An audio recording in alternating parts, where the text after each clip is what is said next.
TVC Breakfast, and it's good to have you join us once again for another exciting 2-hour ride. I am Kemi Foladiemo with Ibrahim Shita. Good morning, Ibrahim. Good morning. Good morning. Thank God it's Friday. Oh, yeah, truly. Yeah. Today's Friday. Yes, it is. The weekend is upon us. Work or no work, the weekend is here. Absolutely. Yet another week. The year appears to be racing off, so that's right. It's a good day to be alive indeed. Welcome. Well, we're starting off this morning with yet another postmortem on the 2023 general election. And this time around, well, this is the feedback that Nigeria's last 2023 general election, which produced President Bola Tinubu, reflects the will of the electorate despite the widespread irregularities. And this latest message is coming from the 2023 Country Reports on Human Rights Practices by the United States. The report, published by the Bureau of Democracy, Human Rights and Labor of the U.S. Department of State, stresses human rights practices and violations in different countries, including Nigeria. Quote, national elections were widely reported to have reflected the will of voters, despite technical and logistical difficulties and some irregularities, end quote. Well, according to that report now, many independent observers assessed the results of the presidential, legislative, and state-level elections during the year reflected the will of the voters, despite reports of voter suppression and vote buying, as well as campaigning at polling stations, lack of ballot secrecy, violence and intimidation. Well, speaking on the issue of corruption in government, the report also advised the current administration to address that, especially where the interests of the people and governance are concerned. And when we get to the papers, you will also see how some of the papers are reflecting this latest report, which was released by the United States. It's the 2023 Country Reports on Human Rights Practices released by the U.S. Department of State. And, well, coming from the U.S. has always been a key partner in, Nigeria's matters of growth and development. And in our elections over time, the U.S. has always, been working with the Nigerian government to ensure free and fair elections. And the past elections was not an exception. There was some investment, significant amounts of money donated by the American government to help with our elections here. And we also how the elections went down. There were a lot of controversies.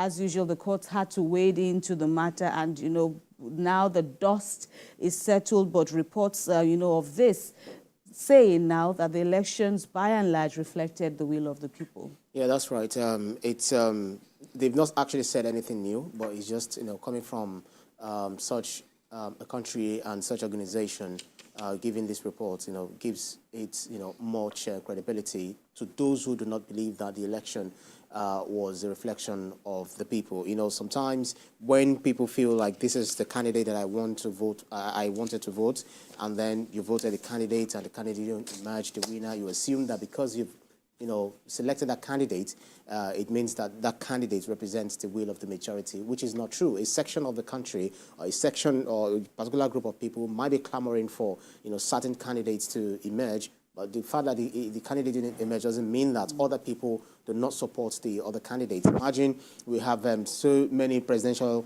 candidates on the ballot. We had the APC, PDP, Labour Party, NNPP, SDP, etc. So we only hear much noise coming from one particular supporters of of a party. So it's interesting to hear that. But no election in this world is perfect. No election, even in the US, where this report is emanating from, it doesn't mean that they had their own issues with election interference by international communities or organizations, saying that they actually accused them of meddling in their own electoral practices and all of that. Even the largest democracy in the world, India, is having its election, and right. you know all of the irregularities Challenges. and anomalies and challenges they're having to face with. So it's quite interesting. But then it's just a wake-up call for us to be able to mitigate against the issues they raised, talking about suppression, voter suppression, vote buying, campaigning at polling stations, lack of ballot secrecy. That was also exhibited by the past president, Muhammad Buhari, when he voted, and then he displayed held his, it up high for all to see. this is where I voted. Violence and intimidation. We all recorded this. Even in the Southeast, we had a section who largely voted for Peter Obi. In the Southwest, we had people who voted for Peter Obi, Tinubu, SDP, etc. And then that's the way we all recorded it, across the nation, the simple majority, the electoral college for Nigeria, even though we don't use that term in our own, climb here. But then the 25% affirmative of Abuja was also put to rest. You alluded to the fact that they had to resort to the court, where the Supreme Court, made the final, pronouncements, on this situation. But all the same, the U.S. also has its own problem. They should stop acting like global police. We don't have to always wait for them to tell us what we see as whether it is right or wrong. They should also focus on their own problems too, because certainly all the world is not really perfect. Absolutely, and the report also says as much that these human rights violations occurred across the world, including Nigeria. And when it comes to election, especially when you see elections as being the bedrock of reforms, of development, and all the ideals of democracy. One thing that I kind of like about, the U.S.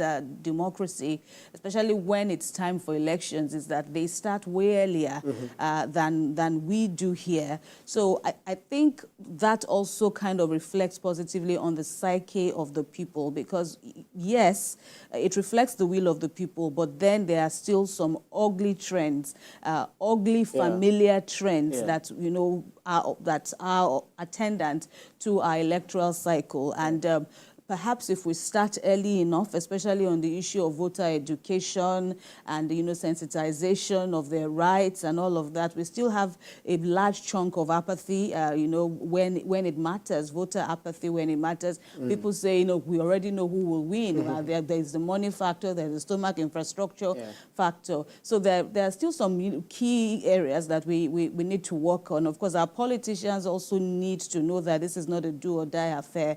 The issue of violence, we ought to have overcome all these, ugly narratives and all of this. Just another opportunity for us. Yes, absolutely.